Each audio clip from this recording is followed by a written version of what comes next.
तो साथियों नमस्कार, जय हिंद, जय भारत। दोस्तों, आज की वीडियो में हम बताएंगे कि एट्थ सेंट्रल पे कमीशन, जो कि बहुत ही चर्चित विषय है इस समय सेंट्रल गवर्नमेंट एम्प्लॉयज और पेंशनर्स के लिए। एट्थ सेंट्रल पे कमीशन में डिसेबिलिटी पेंशन, उसमें कितना बदलाव हो सकता है।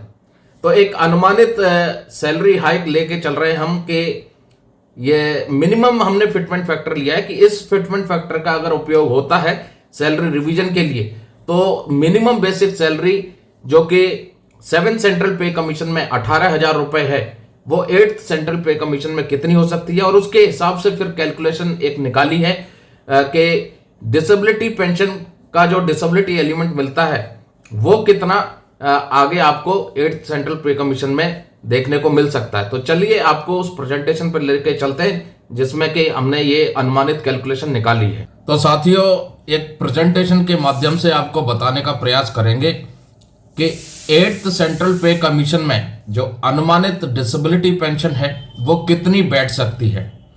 तो सबसे पहले 7th सेंट्रल पे कमीशन में मिनिमम बेसिक पे कितनी है उसको बताएंगे, और एक अनुमान लेकर के चल रहे हैं कि 8th सेंट्रल पे कमीशन में मिनिमम बेसिक सैलरी कितनी हो सकती है।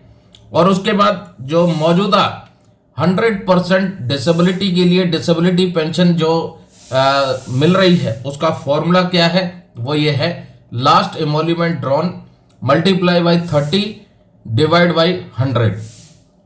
अब मान के चलिए कि आपका मौजूदा 7 सेंट्रल पे कमीशन में आपकी जो मिनिमम बेसिक सैलरी है वो है 18,000 रुपए। ये 7 सेंट्रल पे कमीशन में है। और 8th सेंट्रल पे कमीशन की बात करें तो कितनी और बढ़ सकती है, उसके लिए एक अनुमानित फिटमेंट फैक्टर हमने लिया है 1.96 का, कि अगर मान के चलो कम से कम भी लेकर के चले कि 1.96 फिटमेंट फैक्टर का इस्तेमाल सरकार करती है या पे कमीशन के द्वारा सुझाया जाता है सैलरी हाइक के लिए, तो मिनिमम जो बेसिक सैलरी है 18,000 रुपए, वो 1.96 फिटमेंट फैक्टर अप्लाई होने के बाद 35,000 रुपए minimum basic salary 8th central पे कमीशन में बैठ सकती है। ये एक एंटिसिपेटेड फिगर लिए हमने मिनिमम 1.96 फिटमेंट फैक्टर के हिसाब से। अब आ जाइए डिसेबिलिटी पेंशन की कैलकुलेशन कैसे रहेगी। अब मान के चलो ये जो 35,000 है, 35,000 आपका लास्ट एमोल्यूमेंट ड्रॉन है। आपने जो लास्ट सैलरी उठाई वो 35,000 उठाई, उसका 30% होगा 100% डिसेबिलिटी के लिए डिसेबिलिटी पेंशन। 100% डिसेबिलिटी के लिए डिसेबिलिटी पेंशन तो 10,500 रुपए जो होगा, यदि आपका 100% डिसेबिलिटी है तो उसका डिसेबिलिटी पेंशन होगा 10,500 रुपए। किस कंडीशन में? जब आपकी 8th सेंट्रल पे कमीशन में मिनिमम बेसिक सैलरी 35,000 रुपए होती है, लास्ट एमोल्यूमेंट जो आपने ड्रॉ किया होगा, तो आपकी 100% डिसेबिलिटी के लिए जो डिसेबिलिटी पेंशन बैठेगी वो 10,500 रुपए बैठेगी। अब ज्यादातर लोगों का 50% डिसेबिलिटी पेंशन सेंक्शन होता है, 50%, ठीक है, 50% होता है सेंक्शन। किसी को 25% मिला, किसी को 30% मिला, किसी को 20% मिला, तो राउंडिंग ऑफ का बेनिफिट लग करके वो हो जाती है 50%। अब 10,500 का 50% तो वो हो जाएगा कितना? 5,250 रुपए। अब इसके ऊपर 5,250 रुपए के ऊपर जो एडिशनल आपको मिलेगा वो होगा डियरनेस रिलीफ, क्योंकि आप पेंशनर हैं तो डीए आपके लिए नहीं होता, आपके लिए डियरनेस रिलीफ होता है, यानी महंगाई भत्ता। तो जो भी महंगाई भत्ता उस वक्त चल रहा होगा वो डिसेबिलिटी पेंशन के ऊपर लगेगा।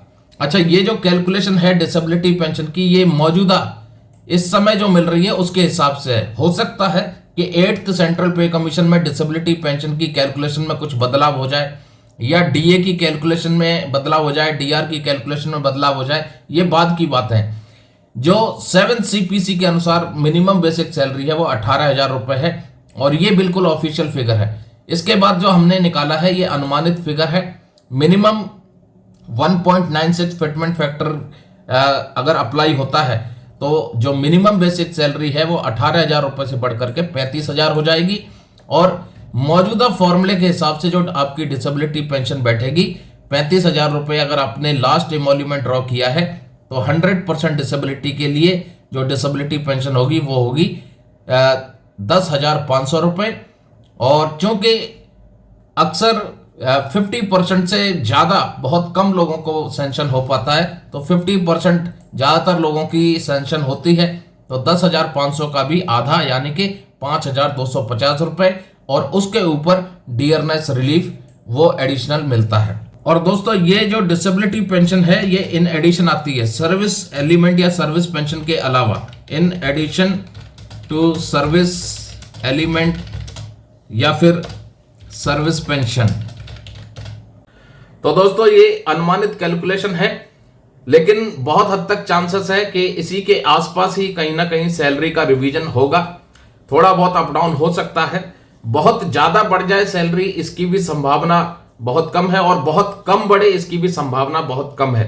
लेकिन सरकार के द्वारा एक बैलेंस अप्रोच जरूर लेकर के चली जाएगी जिससे कि सरकार को वित्तीय घाटा भी ना हो, सरकार पर वित्तीय बोझ भी ना पड़े और सेंट्रल गवर्नमेंट एम्प्लॉयज की सैलरी भी ठीक ठाक जो है रिवाइज हो जाए ताकि पेंशनर्स को भी फायदा हो सके, क्योंकि अगर सैलरी रिवीजन होगा तो पेंशन का भी रिवीजन होगा।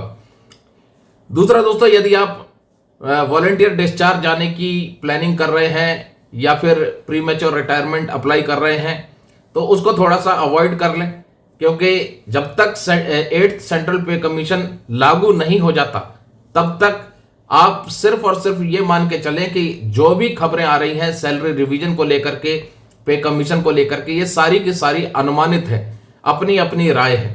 तो प्रीमेच्योर या वॉलंटियर रिटायरमेंट का यदि आप प्लान बना रहे हैं तो पे कमीशन के लागू होने के बाद आप प्लान बनाएं। तो उम्मीद करते हैं आज की जानकारी आपको पसंद आई होगी। नमस्कार, जय हिंद, जय भारत दोस्तों।